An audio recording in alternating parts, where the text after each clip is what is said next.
Welcome to Cruise News, your daily update on everything happening at sea. Visit cruisenews.io to see today's stories and sign up for email alerts. Today we are bringing you a mix of stories that really highlight where the industry is heading. We are looking at once-in-a-lifetime cruise experiences, changing onboard passenger habits, and, well, the evolving luxury expedition market. Right. It is a very telling mix of news on the wire today. We have Carnival Cruise Line's first dedicated solar eclipse voyage in Europe, Marella Cruises doing a massive fleet-wide rollout of alcohol-free beverages, and the 5-year service anniversary of Silversea's luxury expedition vessel, the Silver Endeavour. Yeah, let's start right off with that Carnival story. Yeah. Because on August 12, 2026, the Carnival Legend was positioned off the coast of northern Spain, specifically to catch a total solar eclipse. Exactly. And they successfully caught just under 2 minutes of total darkness, which is significant because this was actually the first total solar eclipse visible from Europe since 1999. Wow, 1999. So to make this happen, Carnival mapped out a very specific 11-night Carnival Journeys cruise, right? It was a Dover round trip, departing on August 9 and returning on August 20. Yes, and the routing was comprehensive. They brought passengers through 5 countries: France, Guernsey, Spain, Portugal, and Belgium. Let me just list off those scheduled calls because it's quite a lineup. They had Le Havre, St. Peter Port, Vigo, Lisbon, Leixoes, Verdon and Zeebrugge. Hey, and the onboard experience was entirely geared toward the celestial event. Carnival provided viewing glasses, of course, but they also integrated dedicated eclipse programming, themed entertainment, and even specialty drinks. I remember when this was first announced. When the bookings launched way back in August 2024, Carnival Cruise Line President Christine Duffy stated, and I quote, "The chance to see a total solar eclipse while having fun exploring the cultural richness of Spain, Portugal, and France aboard Carnival Legend is a truly special opportunity." And that opportunity clearly resonated, because the Carnival Legend certainly wasn't alone in the path of totality. Cunard actually placed 3 ships there: the Queen Mary II, the Queen Victoria, and the Queen Anne. Right. Plus, you had Princess Cruises' Sky Princess in the area, and Royal Caribbean even adjusted the path of the Liberty of the Seas to give their guests a view. So I do have a question about the operational side of this, though. Because these highly specialized sailings naturally attract a lot of very experienced cruisers, what are the logistical impacts of hosting so many top-tier loyalty members on a single specialized sailing like that? Doesn't it cause bottlenecks? Oh, absolutely. It essentially forced Carnival to suspend several platinum-level VIFP benefits for the specific cruise.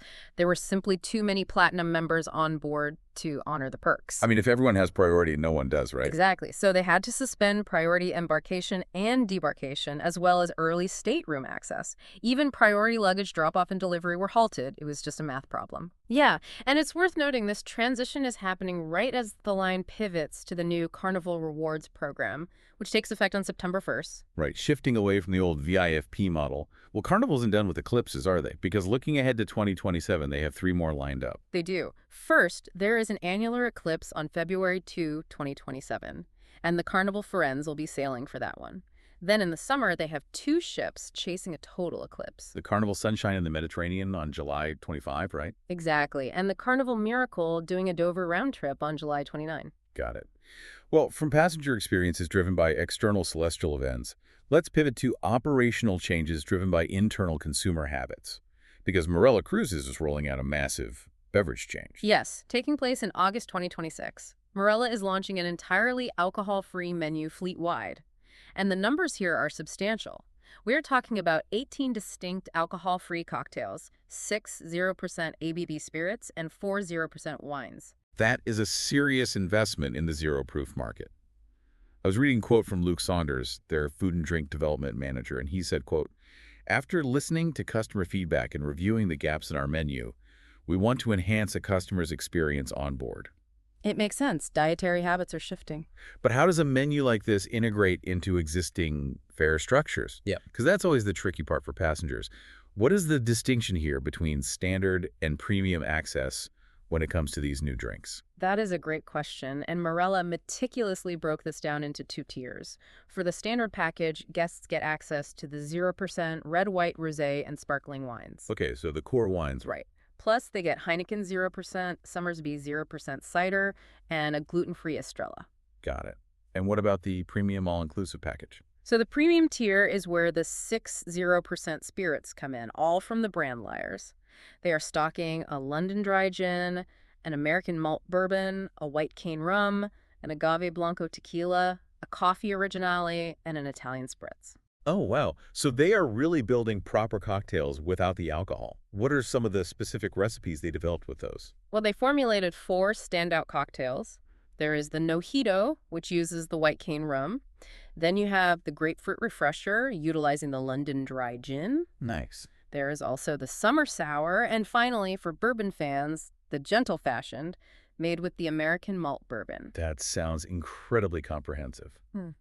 Saunders actually had a second quote regarding the rollout, noting, "We are looking forward to our new and returning customers trying out 0% cocktails for when they're next on board." It is definitely a smart way to retain passengers who want a premium experience but are choosing to skip the alcohol. Absolutely. Well, speaking of premium experiences, let's transition from fleetwide beverage operations to the specific evolution of a single luxury vessel navigating the expedition market. The Silver Endeavour just marked its 5-year service anniversary. It did, and it has an absolutely fascinating origin story. It actually started out as the Crystal Endeavour.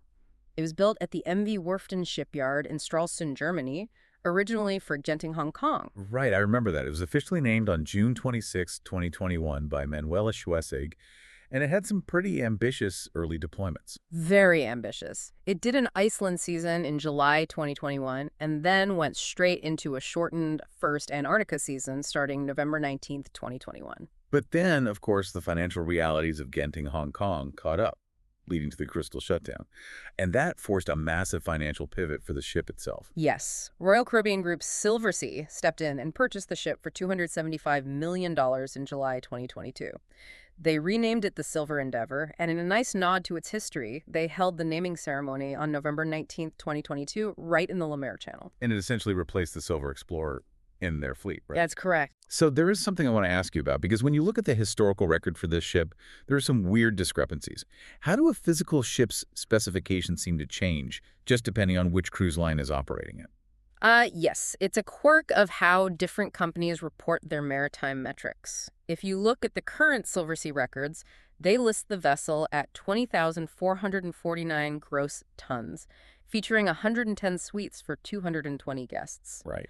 But if you look back at the Crystal era descriptions, they listed it slightly differently at 19,800 tons and roughly 200 passengers. Okay, so just a matter of how they calculate the internal volume and the suite configurations. Exactly. The physical hull didn't change. It is still a PC-6 ice-class vessel, which is a very high rating for passenger ships.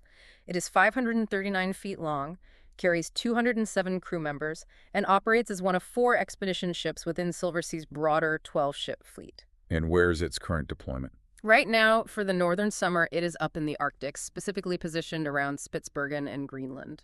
But it will head south soon. It is scheduled for a late October arrival at King George Island, which will kick off the 2026-2027 Antarctica fly cruise season. It is really a testament to how these specialized ships move around the globe. Well, looking at all 3 of today's stories, you really get a clear picture of the day's market movements. We are seeing a very deliberate push towards specialty itineraries like Carnival's Eclipse voyages, a clear shift in onboard inventory with Marella's zero-proof menus, and the ongoing evolution of the luxury expedition market with high-end fleet acquisitions. It all points to an industry that is rapidly adapting to incredibly specific logistical demands. Thanks for listening to Cruise News. Visit cruisenews.io to catch up on the latest updates and sign up for free email alerts.